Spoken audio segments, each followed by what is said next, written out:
The American School of the Air takes pleasure in presenting the most celebrated love story of all literature, the tragedy of Romeo and Juliet by William Shakespeare.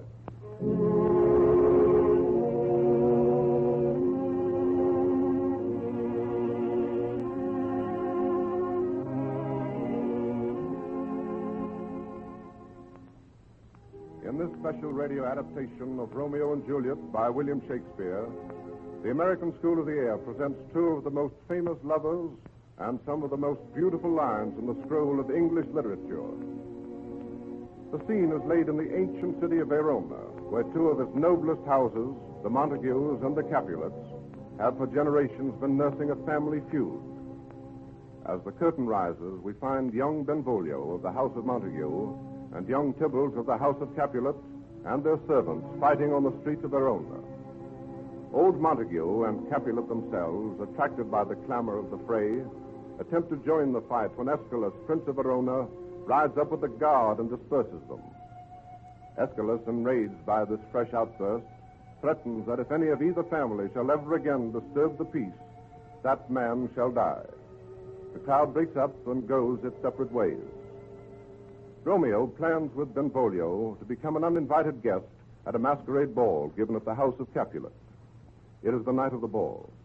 The festive board has been cleared for dancing, and the hundreds of torches illuminating the great hall flicker like burning diamonds to the music pulsing on the air. Romeo, masked, comes upon Juliet and speaks to her.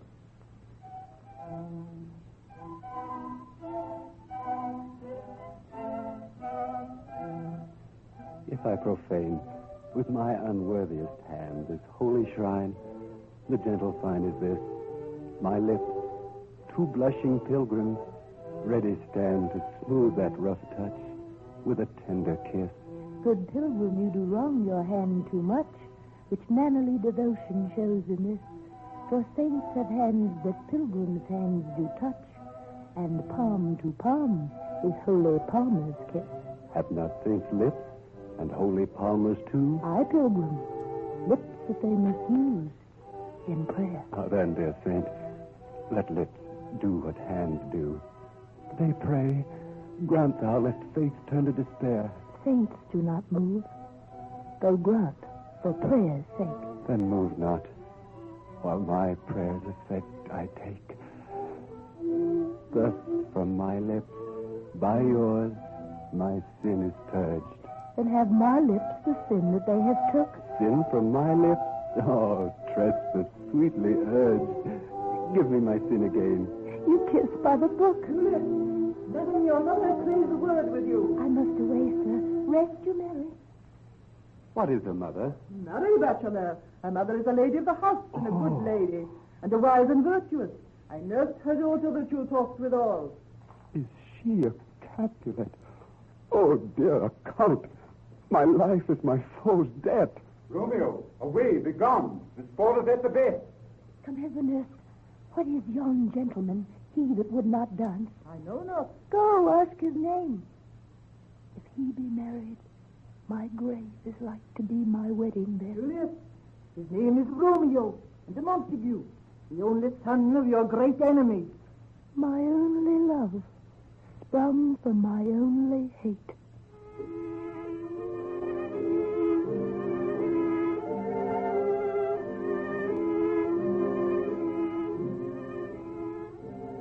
Thus did Romeo and Juliet consummate their first interview by falling madly in love with each other. And though between their love there rose the spiked wall of family hatred, Romeo promptly set about to destroy that barrier. And thus brooding, he kept to himself, avoiding his two best friends, Benvolio and the hot-headed gay Mercutio. As the scene opens, Romeo, seeking a glimpse of Juliet, has climbed a wall enclosing the orchard of Capulet, and now steals toward the house and Juliet's balcony, silvered by moonlight. Abruptly he halts, for there at her window stands Juliet. Soft, what light through yonder window breaks? It is the east, and Juliet is the sun. The brightness of her cheek would shame the stars, as daylight doth a lamp. Her eyes in heaven would through the airy region stream so bright that birds would sing and think it were not night. See how she leans a cheek upon her hand. Oh, that I were a glove upon that hand, that I might touch that cheek. She speaks. Oh, speak again, bright angel. For thou art as glorious to this night being o'er my head as the winged messenger of heaven. Oh, Romeo, Romeo, wherefore art thou Romeo? Deny thy father and refuse thy name. Or if thou wilt not, be but sworn my love, and I'll no longer be a Capulet. 'Tis but thy name that is my enemy. What's in a name? That which we call a rose, by any other name would smell as sweet. So Romeo would, were he not Romeo called, retain that dear perfection, which he owes without that title. O Romeo, doff thy name, and for that name which is no part of thee, take all myself. I take thee at thy word. Call me but love, and I'll be new baptized. Henceforth I never will be Romeo. What man art thou that dost befriend the knight so stumblest on my counsel? By a name. I know not how to tell thee who I am. My name, dear saint, is hateful to myself because it is an enemy to thee. Mine ears have not yet drunk 100 words of that tongue's utterance, yet I know the sound. Art thou not Romeo and a Montague? Neither, fair saint, if either thee dislike. How camest thou hither? Tell me, and wherefore? By whose direction foundst thou out this place? By love, who first did prompt me to inquire. He lent me counsel, and I lent him eyes. I am no pilot, yet what thou as far as that vast shore washed with the farthest sea, I would adventure for such merchandise. Thou knowst the mask of night is on my face. Else would a maiden blush bepaint my cheek for that which thou hast heard me speak tonight. Dost thou love me? I know thou wilt say aye, and I will take thy word. Yet if thou swearst, thou mayst prove false that lovers' perjuries, they say, Jove loves. O gentle Romeo, if thou dost love, pronounce it faithfully. Or if thou thinkst I am too quickly won, I'll frown and be perverse and bid thee nay, so thou wilt woo. Else, not for the world.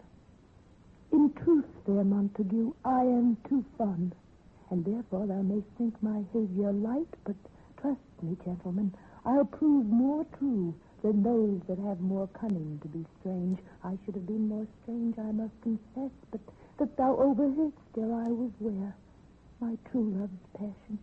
Therefore pardon me, and not impute this yielding to light, lover, which the dark night hath so discovered. Lady, by yonder blessed moon, I swear, that tips with silver all these fruit tree tops. Oh, swear not by the moon, the inconstant moon that monthly changes in her circled orb, lest that thy love prove likewise variable. What shall I swear by? Do not swear at all.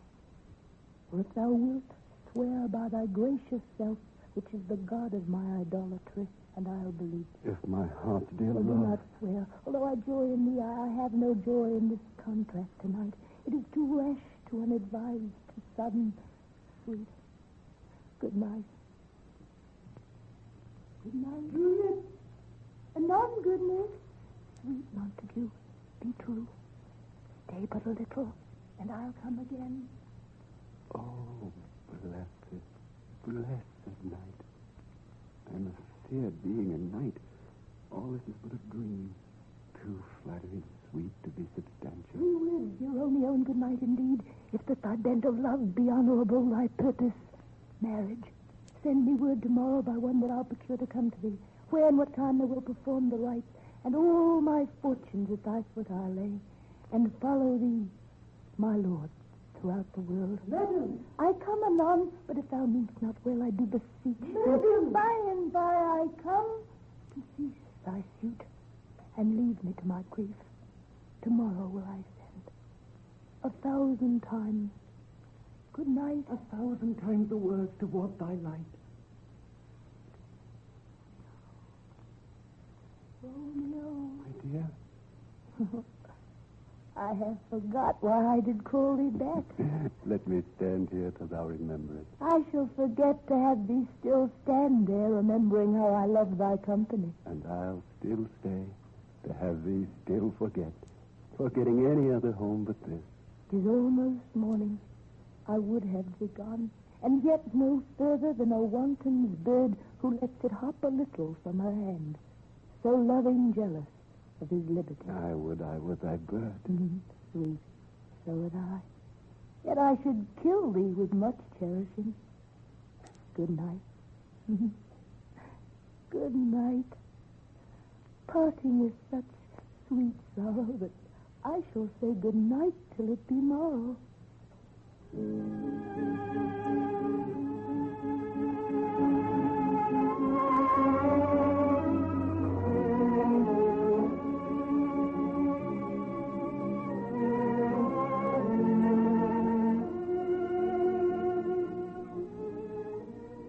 And so Romeo fled with the sinking moon to seek the cell of his spiritual father, Friar Lawrence, and in him confided his love of Capulet's lovely daughter, and arranged for the good friar to wed them on the morrow.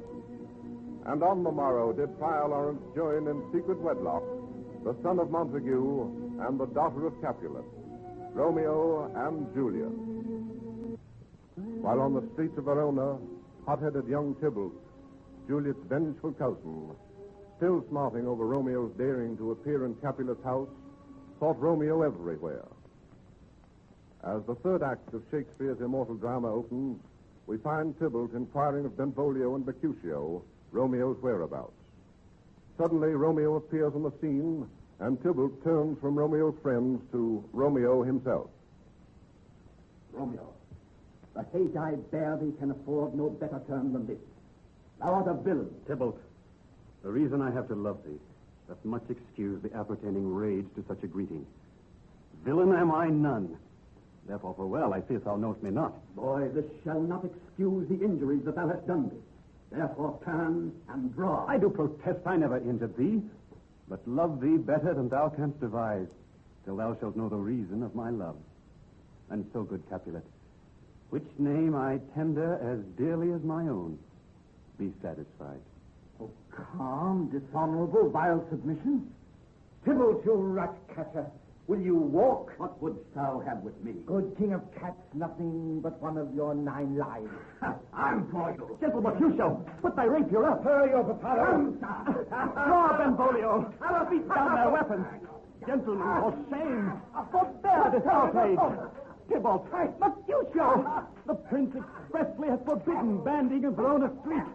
Oh, Tybalt, good Mercutio. A plague of both your houses.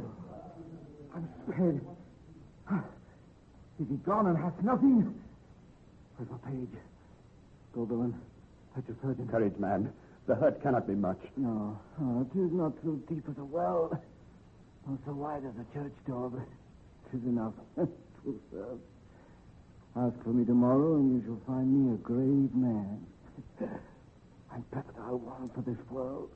A plague of both your houses. Old man. Zounds, a dog, a rat, a mouse, a cat, a scratch a man to death, a braggart rogue, and a villain. Mercutio. Why the devil came you between us? I was hurt on your arm. I thought all for the best.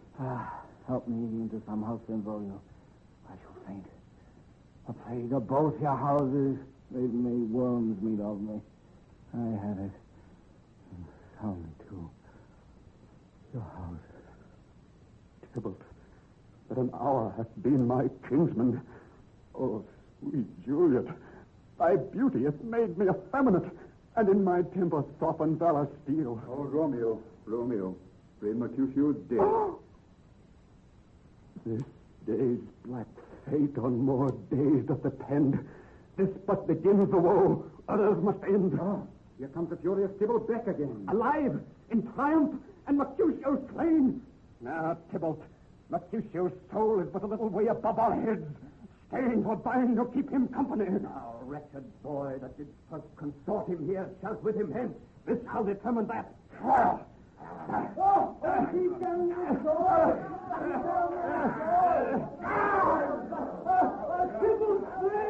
Romeo! Away! Be gone! The citizens are up on Sybil's lane. Stand not amazed. The prince will doom thee to death if thou art taken. Hence, be gone! Away! Oh, unfortunate fool.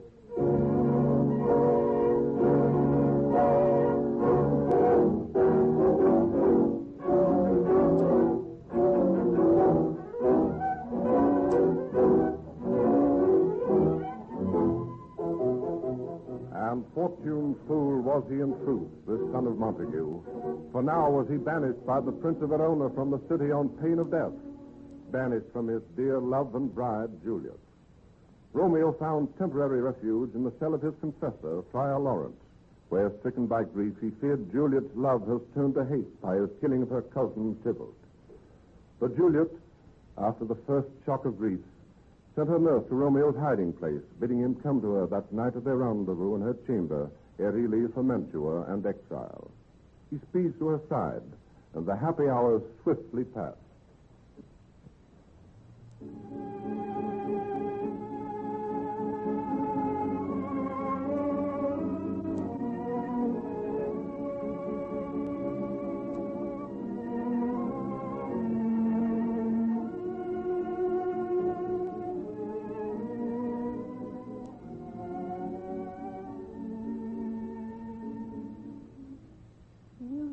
Be gone.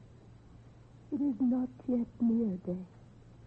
It was the nightingale and not the lark that pierced the fearful hollow of thine ear. Nightly she sings on yon pomegranate tree.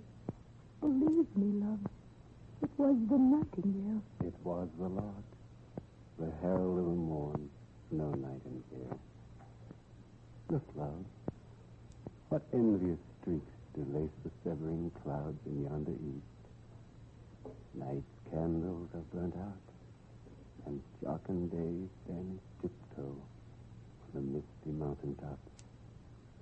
I must be gone and live, or stay and die. Madam, yes, your baby brother is coming to your chamber. The day is broke. Beware him. Look about. Then you know, let day in, and let life out. Farewell. One kiss and I'll descend. Art thou gone so? My lord, my love, my friend. Oh, thinkst thou we shall ever meet again? Oh God, I have an ill-divining soul. Methinks I see thee now, though art below as one dead in the bottom of a tomb. Either my eyesight fails or thou lookst pale. And trust me, love. In my eyes, so do you. Adieu. Adieu. Oh, daughter, are you up? How now, Juliet? Evermore weeping for your cousin's death? I'll tell thee joyful tidings, girl. Joy comes well in such a needy time. What are they, I beseech your ladyship? Marry, my child, early next Thursday morn, the gallant, young, and noble gentleman, the County Paris, at St. Peter's Church, shall happily make thee there a joyful bride. Now, by St. Peter's Church and Peter too, he shall not make me there a joyful bride.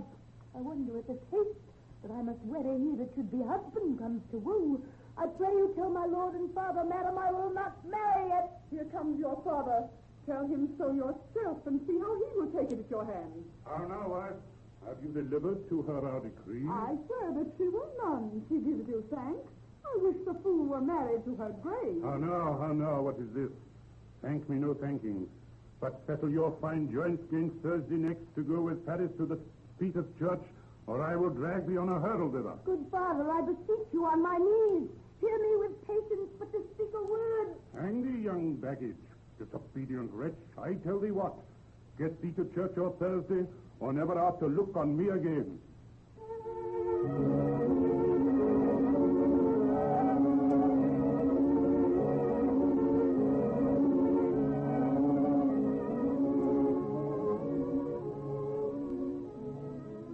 And thus was Juliet reviled by her parents and threatened with disinheritance if she should refuse the hand of the noble Paris. When they had gone, her old nurse counseled that as Romeo was banished for life, what harm in marrying Paris? But Juliet, bitterly rejecting this cynic counsel, said to the cell of Friar Lawrence for a solution to her unhappy dilemma. Friar Lawrence, oh, shut the door. When thou hast done so, come weep with me, past hope, past cure, past help. Ah, Juliet, I already know thy grief. It strains me past the compass of my wit. I hear thou must on Thursday next be married to County Paris.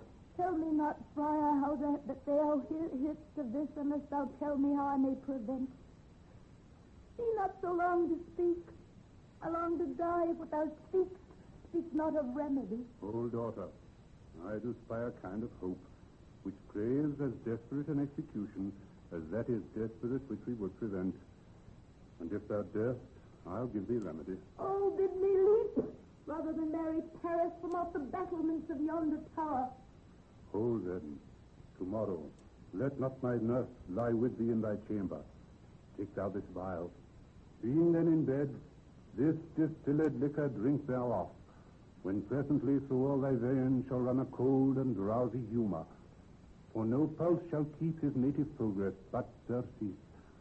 No warmth, no breath shall testify thou livest, and in this borrowed likeness of shrunk death thou shalt continue 42 hours, and then awake as from a pleasant sleep. Thou shalt be borne to that same ancient vault where all the kindred of the Capulets lie.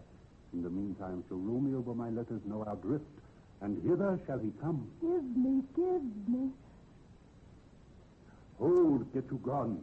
Be strong and prosperous in this resolve. Love, give me strength, and strength shall help us forth. Farewell, dear father.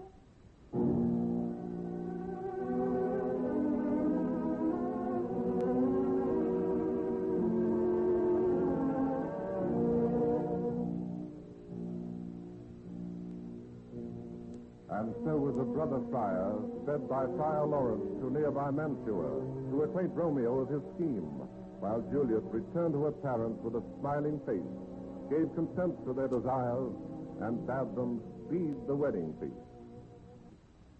But on the wedding eve, ere she laid herself to sleep, she drank the potion given her by Friar Lawrence, and fell into that death-like trance the good friar had described. And thus was her wedding day changed to one of mourning, and a day of rejoicing changed to one of sorrow for the house of Capulet. From Verona to Mantua, Romeo's servants brought news of Juliet's apparent death, news that struck Romeo like a burning brand to the very soul. For through a misadventure, Friar Lawrence's messenger had not reached him. Romeo buys poison and hastens in desperation to the Capulet tomb in Verona. But at that self-same moment in the docked and night-cloaked churchyard, both Paris and Romeo are creeping toward Juliet's tomb. Paris to strew her grave with flowers and tears. Romeo to take one last look at her and die beside her. Paris hears Romeo approaching and crouches, watching, while Romeo halts beside the tomb and snatches some tools from his accompanying servant. Give me that mattock and the wrenching iron. Give me some light. Upon thy life I charge thee. But ere thou hearest or seest, stand all aloof, and do not interrupt me at my course. Therefore, hence, begone. I will be gone, sir, and then not trouble you. Thou detestable maw, thou womb of death, gorged with the dearest morsel of the earth. Thus I enforce thy rotten jaws to open, and in despite I'll cram thee with more food. My unhallowed toil, vile Montague. Can vengeance be pursued further than death? Condemned villain, I do apprehend thee. Obey and go with me, for thou must die. I must indeed, and therefore came I hither. Good gentle, you tempt not a desperate man. I do defy thy conjuration, and apprehend thee for a felon here. Wilt thou provoke me? Then have at thee, boy.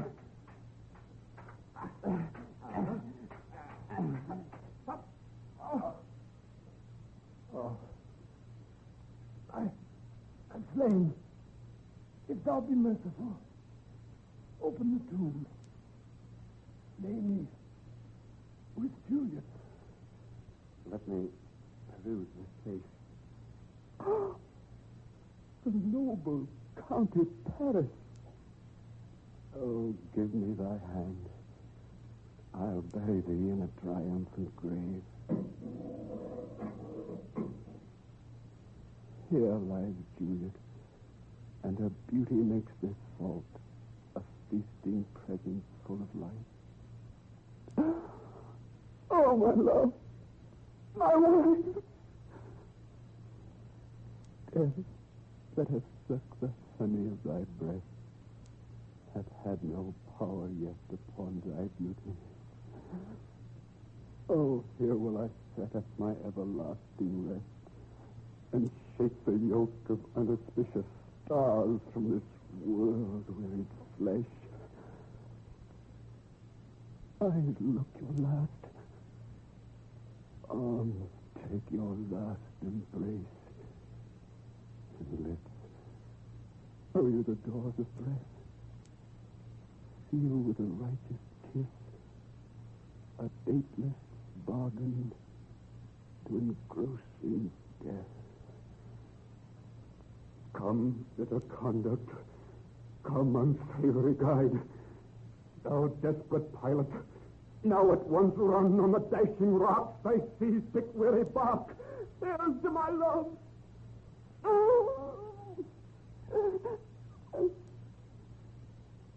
Oh, true apothecary, thy drugs are quick.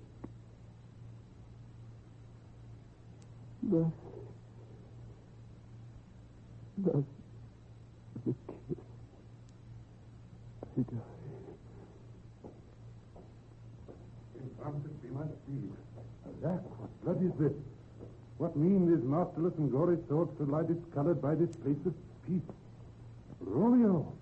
Oh, pale. Who else? What? Paris too, and steeped in blood. Oh, what an unkind hour is guilty of this lamentable chance. The lady stirred. Oh, comfortable sire, where is my lord? I do remember well where I should be. There I am. Where is my Romeo? I hear some noise. Lady, come from that nest of death, contagion, and unnatural sleep. Come away. Thy husband in my bosom there lies dead, and Paris too. Come, go, good Juliet. I dare no longer stay. Oh, get thee hence, for I will not away. What's here? A cup closed in my true love's hand. Poison, I see, hath been his timeless end. Oh, chill, drunk all and left no friendly drop to help me after. I will kiss thy lips. Haply some poison yet doth hang on them. Thy lips are warm, then I'll be brief. Oh, happy dagger! This is thy sheath. Oh, there, in my breast, rust, and let me die.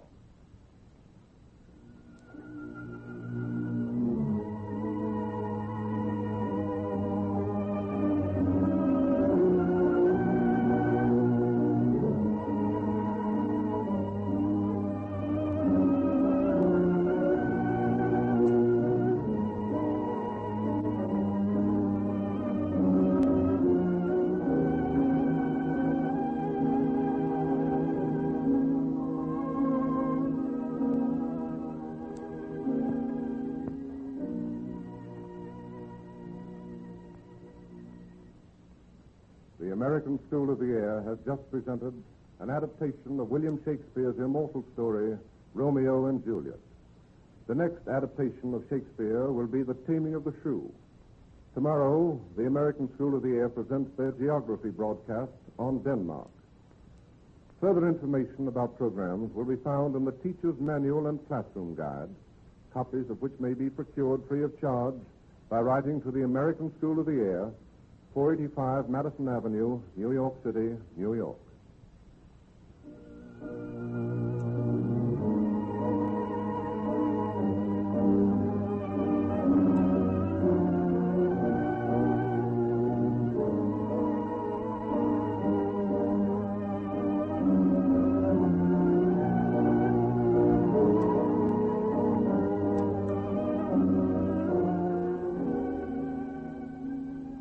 This is the Columbia Broadcasting System.